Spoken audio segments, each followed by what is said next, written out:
Hello, you're watching the Ideas Factory. I'm Naghma. Joining me is Professor Pant. You're watching this at ORF Online.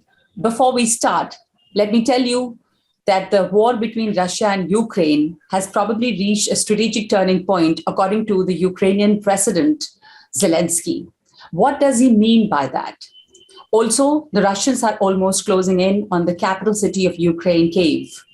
What does that mean? Humanitarian corridors are being constructed, people are getting evacuated, but the cities, the residential areas, the hospitals, maternity centers are still being bombarded. The world around Russia and Ukraine, and also other far-flung countries, are getting affected in various ways because of this war. How is this war changing the world order? All that we will look at, along with India's evacuation operation that took place. How successful was it, and what does it mean for Indian diplomacy? So very warm welcome to you, Harsh. As we talk, the war is intensifying, the war continues, the cities are being bombarded, hospitals, maternity centers are also being bombarded. Europe is seeing a humanitarian crisis. Probably it hasn't seen something like that since the World War, but since the Second World War. According to the UNHCR, apparently more than 2 million people have already left Ukraine. So huge refugee crisis also looming there around the countries, like Poland and other countries which are bordering Ukraine and Russia. But as we're talking today, the President Zelensky has also made an interesting comment on how this war has now reached, or would be reaching soon, a very strategic turning point. What can happen? We've also seen probably a softening of stand by Zelensky when he said he wasn't very keen to join the NATO. Of course, there is this analysis too that NATO has probably not lived up to the expectation. NATO has left Ukraine in the lurch. So what is the strategic turning point that we're now looking at, and what's going to happen? How is it going to unfold now? Thanks, Naghma. I think for both sides, it's a critical, perhaps an assessment of where they are at the moment after such a long journey in this conflict, which has been quite devastating for both countries, I would say. I mean, Ukraine, of course, is being pummeled now badly. It's an almost an all-out effort by Putin and Russia, and so the consequences are quite devastating, with the humanitarian crisis looming, the country almost in shambles, and most cities getting destroyed. So it's something that Ukraine will find it very hard to come out of as a country that can sustain itself on its own. And of course, for Putin also, it has been a reality check that, all these ideas that it would be an easy war, short, sharp war. I think it's very clear that it has been none of that. And Mr. Putin's vulnerabilities, the chinks in his armor, have been exposed. For a country that relies primarily on its assertion of a military might, we have seen not being, Russian military getting bogged down, getting logistically hampered. And I think the way we are looking at Mr. Putin inviting mercenaries to join his army is also an indication that somehow the war has just exposed Russian army for what it is. For all the talk, it is not really the army that many thought it would be. So I think for both sides, it's a question now of where do they go from here, and it is interesting that the last we saw this week, for example, foreign minister level talks in Turkey.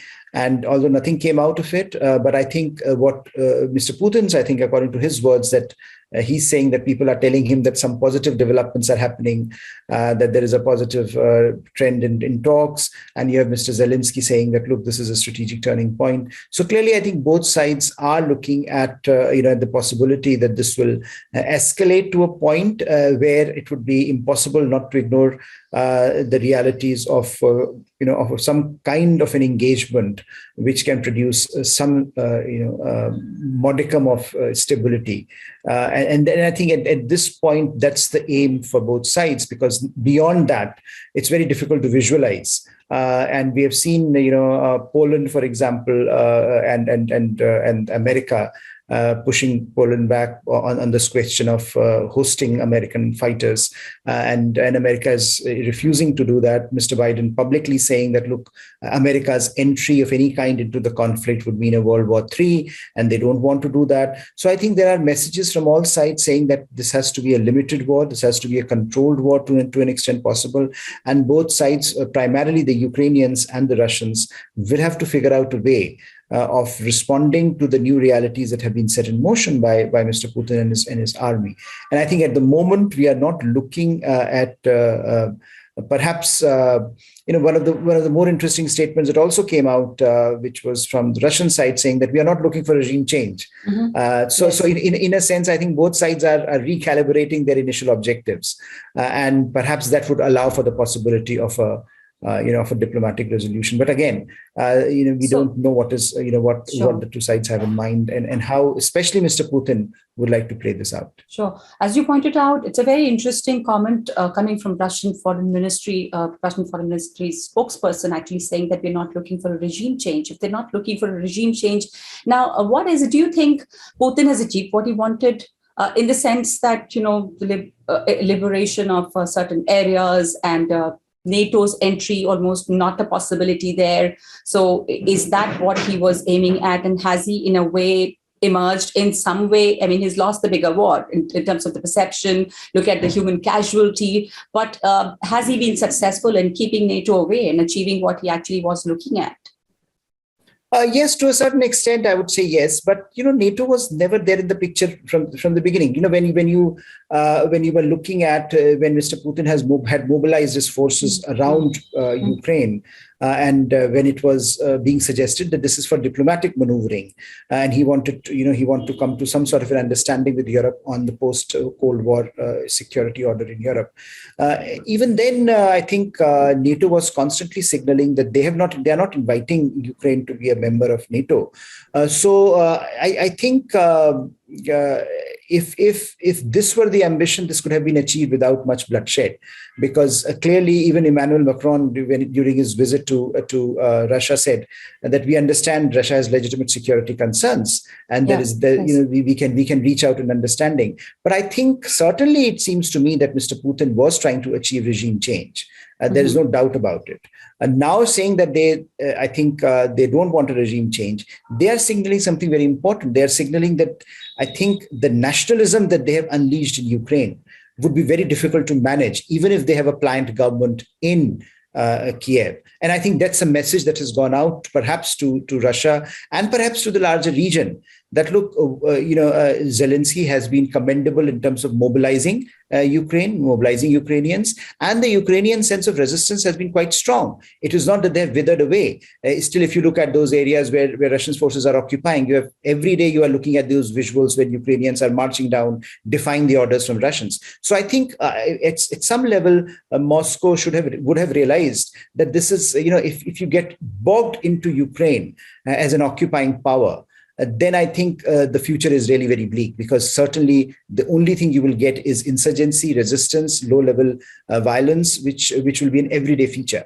So I think rather than that, allowing the present regime to continue and come to some sort of a strategic understanding that they will be away from Ukraine, that they would, either they would be a buffer or perhaps neutral. And it is therefore, during the foreign ministers' conference that therefore Ukrainian foreign minister said that actually what Russians are asking is surrender.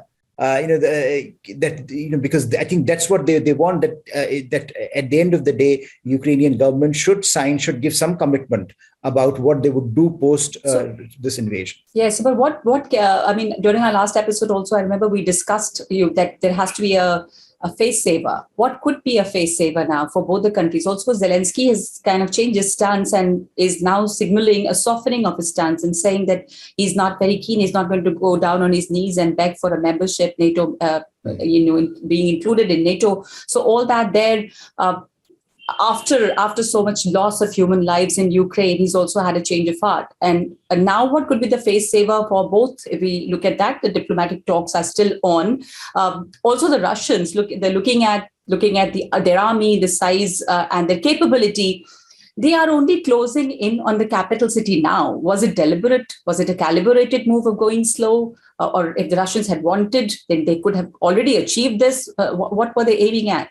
Or keeping the war, at a low level and just prolonging it? Yes, I see. I think my sense is that Mr. Zelensky is offering a face saver by saying that, look, I won't join NATO. By saying this, he's giving this pretext to Russians that perhaps this is a conversation that can begin now as to where what sort of red lines are for Russia and for Ukraine. So if he's saying that, and if Russians accept that, then I think this can be the beginning of a prolonged negotiations about, all right, if you're not going to join NATO, then what kind of a future strategic posture you will have, and then discussing it between the two and deciding that some modus vivendi is reached. So I'm sure this is something that would be of interest to Russia, and Russia would take it forward. But I think in terms of military strategy, I think that it was the idea that the sheer demonstration of your military might would be enough to push Ukrainians into a corner, that it would be enough to tell them that, look, Russia is this military behemoth, it is mobilizing forces, it is closing in on you, you better give up. And I think that perhaps was the sense when it started. And we are also, these are uncorroborated reports, but we are also hearing some Western sources saying that, look, there are tensions emerging in the Russian inner circle. Mr. Putin has apparently fired some KGB analysts. We don't know the credibility, but certainly I think that the internal dynamic of a very closed knit Putin and his inner circle tell you that when you make decisions based on what is called groupthink, you end up suboptimal outcomes. So certainly, I think the initial assessment that the sheer demonstration of might would be enough to make Ukraine crumble has not been that effective. And now, of course, they've changed their tactic and they're going in, they're all out. And there are certainly signs of pushing the military machinery along the way that gives a sense that, look, Russians are here, so you better negotiate. And perhaps that's the reason why we are also seeing the negotiations move the way they're moving. And of course, NATO's inability or NATO's lack of desire to be part of this this conundrum also signifies that there are limits to what the Western countries will. They are supplying weapons, but those weaponry, that kind of support can only do so much when you have an army like Russia in front of you. So I think all these factors are complicating the ground realities, and I think Russians have changed their military tactic in the last few days as they are looking for a prolonged conflict. And I don't think, given their experience at the moment, they would be very interested in a prolonged occupation of Europe. They would be just interested in ensuring that some of their critical demands are met. Yes. How about the Western support in the form of sanctions, all those US sanctions that we saw here? Cutting off Russia from the global banking system, along with, of course, many retail chains closing down. That doesn't really make a difference. But in terms of the Russian economy and the sanctions on the Russian petroleum, first of all, the Russian economy, how will it deal with it? How much can China help there? But also the impact on Europe. Putting a sanction on Russian oil would impact Europe hugely, and the supply of gas, and Europe probably cannot or would not be able to take that. The alternatives, what are the alternatives, and is that viable? And looking at Iran and other countries. Also, Moscow has been threatening that all these sanctions is taking very seriously, and now also it has said that Western sanctions against Russia could cause the International Space Station to crash. That's what the head of the Russian space agency, Roscosmos, has warned on, just yesterday. So all these sanctions, and how is that going to play out? Of course, most people say the sanctions are not the way to go forward, and they've not been effective. Yes, sanctions are, we have seen historically that sanctions are only effective if you have the entire, system working in unison. And of course, here a large part of the system is China, that if so long as China is there to help Russia, vis-a-vis the West, perhaps there is an alternative. But I do think that given the reliance and given the energy interdependence between Russia and Europe, this will cost both sides. And what I think, a large part of this narrative of this conflict has been that, look, Mr. Putin may have won, this conflict. May have won this battle, but he's losing the war. And I think there is some truth to that, in the sense that I think if you look at the larger economic subsystem of Russia, that has come crashing down. And for all the talk of Western decline and American decline, what this conflict also exemplifies is that the global financial architecture is still being controlled by the West. And America and the Western countries have enormous leverage when they want to come together, when it's possible for them to come together. They can impose significant costs. And for all the bravado in Moscow, I think it's quite clear that these economic sanctions are going to be very, very difficult to get around with. You cannot really create a global financial mechanism overnight. If Russian banks are being cut off from the SWIFT system, then that means that those banks are going to be out of the global financial system for a very long time. And I think what Mr. Putin has done is he has ironically clarified for Europe a number of the choices that they were not willing to make. For example, the German chancellor, when he says that, look, we really cannot have this paradigm where Americans are providing for security and we continue to engage Russia in economic terms. We have to stand up on our own if we want a strategic autonomy. We have to make those choices. And therefore, Germany is willing to invest in the military now.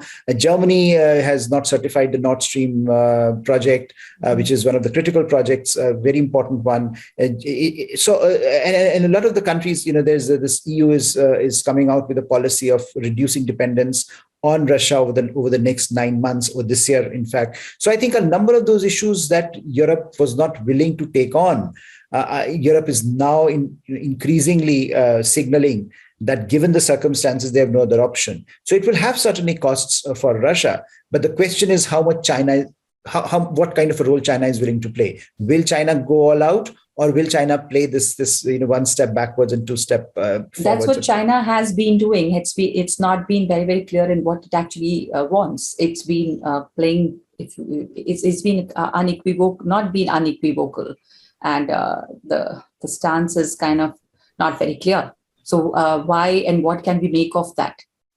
See, China. I don't think China is very happy with this crisis. Partly because for a country that's, for all the talk, is still reliant on global economy to sustain its own domestic economy.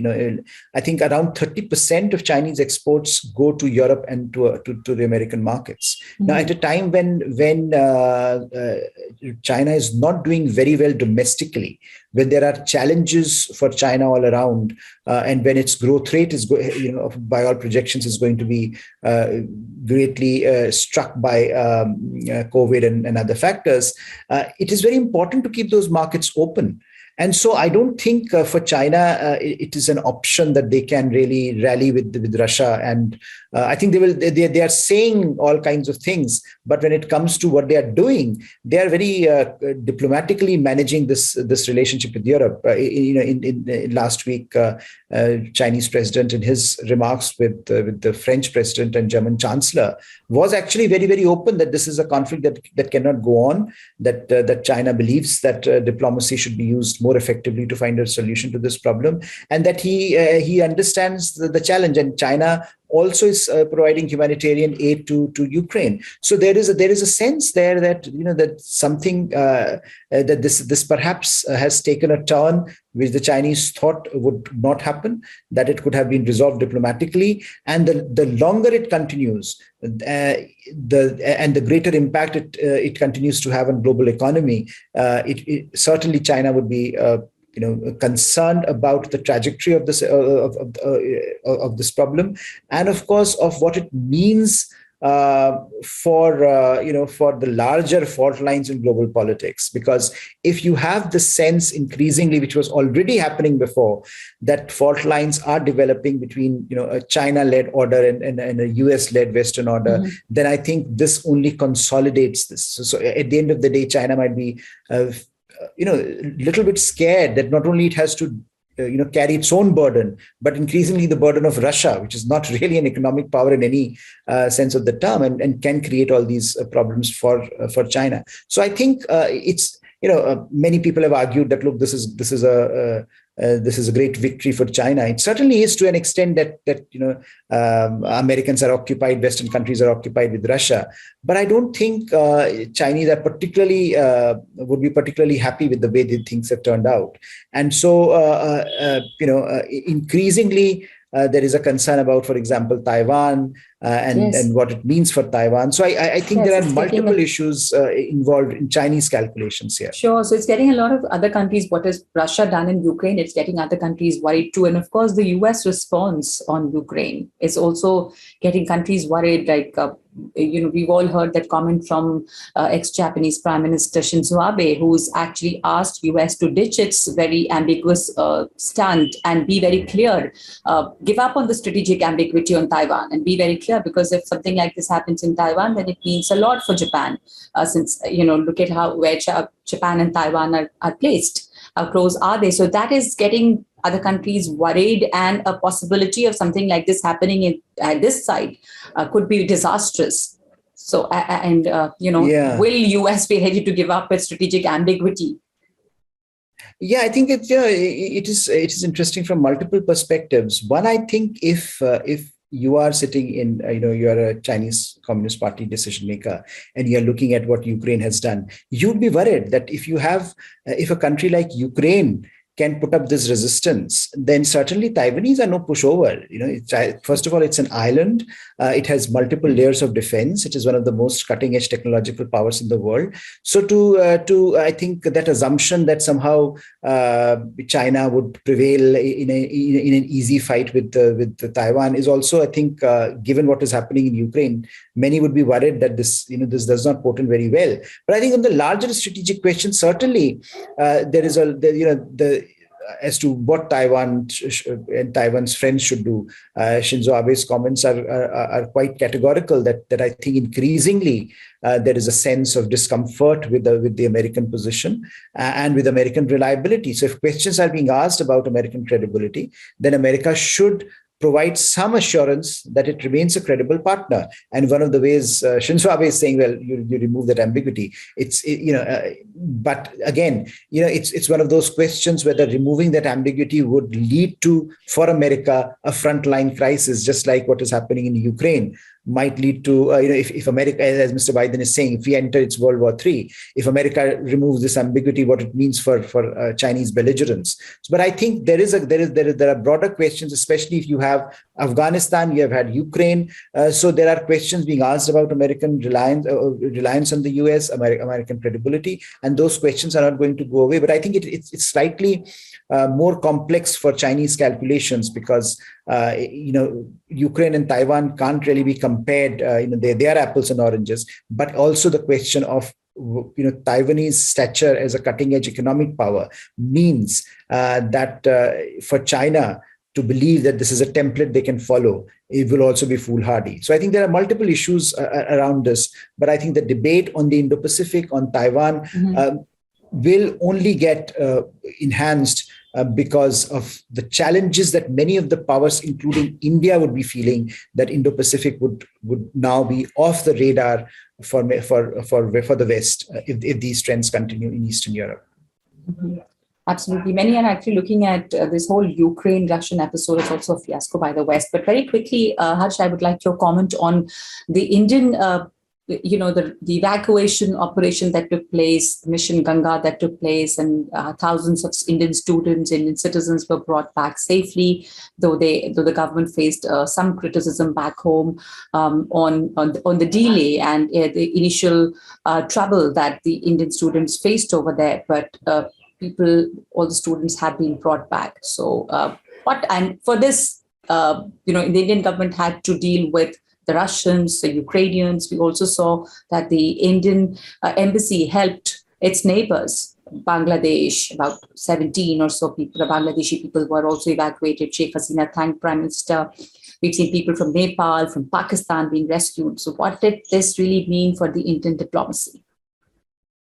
I think it seems, it seems to have been a well-crafted diplomatic maneuver by India, because whenever you have a conflict situation where there's a live conflict, evacuating citizens becomes a problem, and especially in a conflict like this, where the lines were blurred from the very beginning, where it was not entirely clear, where Russian control is and where Ukrainian control is.